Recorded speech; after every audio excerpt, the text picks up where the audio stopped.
beaucoup de fierté d'être là ce soir et d'avoir la chance de clôturer ce festival.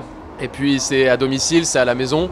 Donc je suis avec toute ma famille, mes potes qui sont venus me voir. Donc forcément pas mal de pression que je me mets à moi-même parce que j'ai envie de bien faire. Je crois que vous n'imaginez pas à quel point je suis heureux d'être là avec vous ce soir, les amis. Marseille du bruit! Mais le public marseillais, il est toujours hyper bienveillant, hyper sympa, et qui sait faire la fête. Et moi, quand je faisais mes études à Aix-en-Provence, on sortait beaucoup et on faisait beaucoup la fête. C'est un peu dans nos gènes ici, quoi. C'est là que je viens quand je viens voir mes parents. Aujourd'hui, j'habite à Paris, c'est là que j'habite et que je me développe. Je suis en train de faire mon studio là-bas. Les gens avec qui je travaille habitent Paris et puis c'est plus simple aussi pour prendre l'avion et pour voyager. Mais dès que je redescends à Marseille, c'est là que je me sens vraiment à la maison. Quand je me balade un petit peu dans la région, voilà, je retrouve toutes mes habitudes que j'avais quand j'étais plus jeune et que j'ai quitté quand je suis monté à Paris. Et donc pour moi ici c'est la détente totale et c'est là que je peux vraiment me reposer et kiffer.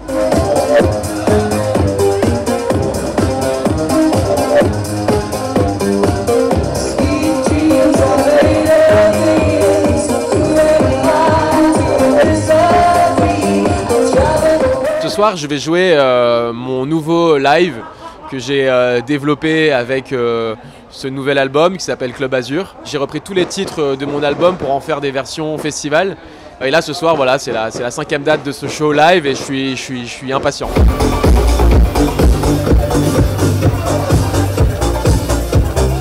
Tous les grands tubes qu'on a connus ces 20 dernières années, énormément découlent du disco et de cette période fin années 70-80. Et je suis content que ça revienne parce que c'est vraiment synonyme pour moi de fête, de légèreté, de couleur. C'est des valeurs qui me touchent et qui me font plaisir, surtout après tout ce qu'on a vécu récemment.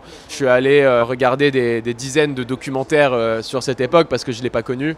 Et j'ai écouté des centaines de morceaux de cette époque. Je suis allé acheter plein de vinyles, j'ai fait plein de playlists pour m'en inspirer et pour essayer de comprendre vraiment ce mouvement. Et à partir de là, j'ai essayé d'en faire ma musique et d'apporter une touche un peu plus moderne à ça.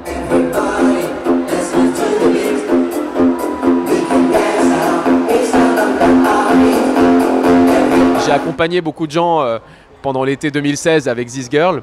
C'est vrai que cet été-là a été complètement dingue. Puis il y a eu l'été dernier avec Never Going Home finalement qui a parlé à pas mal de monde et ça m'a fait vachement plaisir. Et cet été, j'ai l'impression que Clap Your Hands, qui est le dernier single de mon album, commence un petit peu à circuler. Donc c'est vachement bien et je suis content d'accompagner les gens qui écoutent ma musique en été.